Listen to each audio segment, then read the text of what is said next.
Lynette Mwende, she's from Tech Africa Project. If I'm not wrong, from AVIC. Now, let's just, Lynette Mwende is the project manager for Tech Africa, but under the AVIC company. Yes. Yes. Now, Lynette, let's just start by you telling us about the Africa Tech and the AVIC technology company as well. Okay. So Africa Tech Challenge is a CSR initiative by AVIC International, which is a Chinese state-owned company. Okay. So in terms of technology, we do have this project in Westlands. It's called the Nairobi Global Trade Center. And right now what we're doing is we're empowering both men and women to be able to get construction-based training on the construction site so that they can be able to learn which is the newest technology being used in construction, and we can be able to also upgrade their skills in how they also, you know, be able to translate into construction workers and even just masons. So that's what AVIC is doing. Okay. Yes. Is that, so you're dealing with particularly construction workers? Yes. For this particular For thing. this particular project. Okay, now, before we we delve deeper into the construction working and the project and that particular project, Kenyan youth pitch technology mostly when there is a competition, but we never see the skills or this technology going anywhere. There's always a company coming in, and most of the times it's from the Western world, yeah? There's always a company coming in, and then they pitch the idea to them, and then you see this group of Kenyans, and most of them who are usually very young. You see the group of young Kenyans who've come up with the idea for the technology and the company, and sometimes it's even an application for a phone. Yes. They're given money, and that's it. Yes, they want the money, but we never see the company going so far. What happens? I agree. I think there's lack of sustainability and continuity of this kind of youth projects.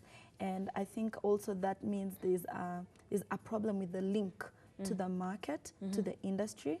For example, when you see young people who have this talent, you know, being tech savvy and being able even to develop apps, I believe there's need for even the industry to create more initiatives to absorb them even after they've been able to pitch to investors, because I believe there's only so much an investor can do, right? As you said, they give them some cash prizes or maybe startup capital, but then after that we barely hear about the rest of the young people. So I feel like that is an opportunity for even sometimes the private sector to become very active and play an active role to be able to even, you know, have one of these Silicon Valleys here where we can now bring this majority of the youth that maybe don't have an investor to be able to continue developing their apps with the hope of other, you know, companies or players in the industry absorbing them into their either farms or even into their own, you know, factories or manufacturing sector. All right, we'll come back and I'll need you to tell me what AVIC and Tech Africa is doing to fight such challenges. But what's Africa's technology potential? I believe our potential right now is huge. You can see that we have many multinationals coming into Africa to invest. That already tells you there's a ready market here. But I believe our human resources needs to, you know, we need to build capacity, especially for the young demographic that, you know, Africa being the youngest continent. I believe the potential lies in our human resources. So I feel like we really need to put more emphasis in training our youth to, you know, stand out and become the next, you know, tech, you know, and just come up with the big apps that you're seeing right now. Many young people coming up with, you know, Snapchat and all of these youth created initiatives. I believe Africa has the potential also to come up with the same, only that we need to really invest in our human resources and build capacity in the youth. Okay, so apart from human resource and lack of training, what other obstacles would you say the technology industry is facing when it comes to not only Africa, but Kenya as a country? I really believe in terms of as I said, there's this gap, whereas the labor market has this demand that we're not able to supply. That disconnect, I believe, hasn't been addressed, especially in Kenya. So you find that, yes, there's demand for, you know, technology-driven projects, but then do we have the supply? That's my biggest, I think, issue when it comes to Kenya. And I believe that that means the young people, there's such a huge unemployment rate right now. Why are they still unemployed? Maybe we do need to move from rote learning to more practical learning, equip these young people with the skills that the labor market actually demands, not what we believe that, you know, there are many jobs that we're training them for that the labor market doesn't want. So let's train for what is in demand. Yes. It's interesting you mentioned that, because now we have the Kenyan government changing the curriculum from 844 to 2663, and they say it's going to be more skillful, and maybe it will see more of the youth and the students that are coming out of school venture into matters technology. And what technology should be developed in Kenya or Africa? What technology would you suggest? And sitting as a person who's been in the technological industry for quite some time. Okay, I think we can go into different sectors where we do need to advance our technology. But let me bring it back to construction because of the Africa Tech Challenge right now, where we're doing a construction-based training. I believe there's a lot of advancement in construction. And I think AVIC International has been at the forefront supporting you know, the use of current technology in our construction sites. And you would see Kenya has really sought international partners and firms who are bringing in new technology. You'll find that we have this glass fiber reinforced concrete. It's a technology that at the moment you'll find that not many firms have really been able to adopt it because of obviously with technology comes the implication of cost. But I believe this is an area where we really need to maybe improve and look at how we can actually be able to maybe bring down the cost of some of these things so that we can be able to adopt very new technology out there. And I think construction is where I'd want to start off with. Okay, and as say I was part of the one of the people who was under the AVIC Africa Tech Challenge project. Yes. What am I sad to see after the whole challenge? After the challenge, you are able to see young people who've been absorbed by the industry. And that means you've not only trained them and left them. As you said, there are many young people who are trained or even they pitch their apps, but then that's about it. We are going further to absorb them back in our projects, give them jobs so that they can be able to implement what they've been trained on. They can be able to now use those skills to even work on projects and actually bring some change and transformation or development in the country. And how long is the project? So the project lasts for 4 months, and we were able to complete the training in December.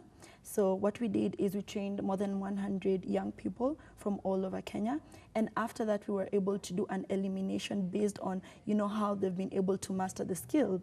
And what can I say, the motivation or the incentive was we will give them jobs after training. So right now as we speak, we have the 25 most outstanding participants on the construction site working. So that already goes a long way to show the youth come, get trained in skills, and then after that you will get absorbed, you'll get a job. Because I believe the young people really are you know, facing that challenge of after training, after school, what happens next? What happens? No matter how good you are, it's quite hard to get a job. Exactly. So we are really absorbing the young people. And also you can see the government through the Ministry of Youth is really creating a lot of initiative for young people to get training and employment.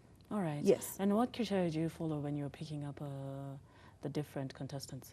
So we actually look if they have some basic skill. So in this instance, we were training in 3 disciplines. So we're doing steel works, we're doing bricklaying, and we're doing carpentry. So those are the skills we're training on this time. So we just look at who has the basic skill, because we are only trying to upgrade them to, you know, professional abilities for you to continue and actually be a professional mason or carpenter. So we actually just have a very basic criteria just so that we can also encourage many young people to join the challenge. So now currently you're done with the challenge? Yes. And you already have your chosen 25 who are working in different construction sites and farms, as I believe. Yes. So when is the next intake, in case our viewers or if there's anyone who's interested would like to join? So this is just the completion of season 4, and we're gearing up for season 5, which will be able to take place mid this year, so that we can even train more people.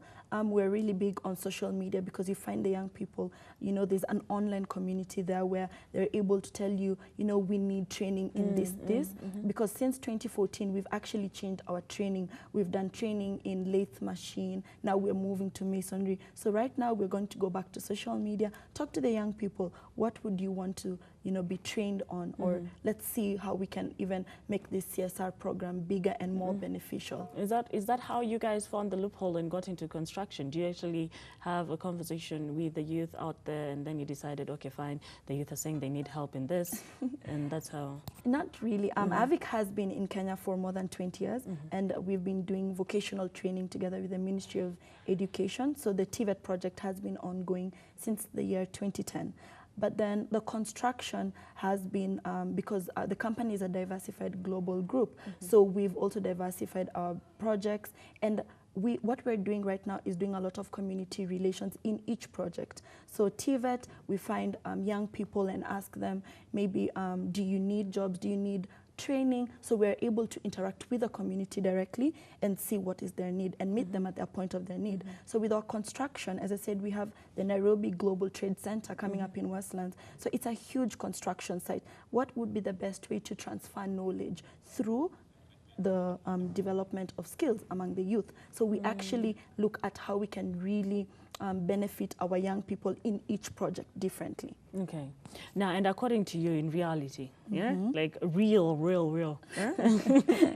how do you see, or rather, what would you say the results have been so far?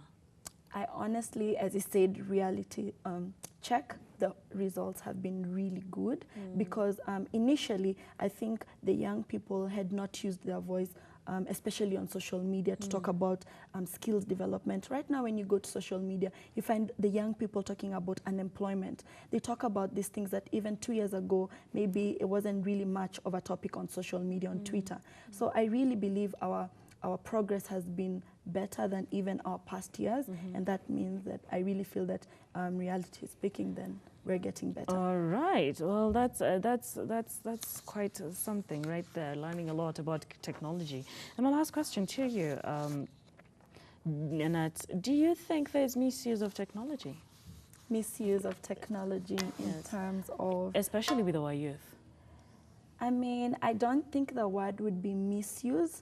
Maybe we can say the youth do not have maybe proper guidance when it comes to technology, and that comes with maybe we need to put in some recreational halls in Nairobi, in the city, because you find that with technology, they don't know how to tap into it and, you know, make the most out of it. And that just comes from maybe lack of guidance. And I feel that we need to have some ICT hubs and put them all over. We have 47 counties that actually need youth ICT hubs. And with that, we can have some tutors and people who can even show these young people how to garner their energy and actually make the most out of technology.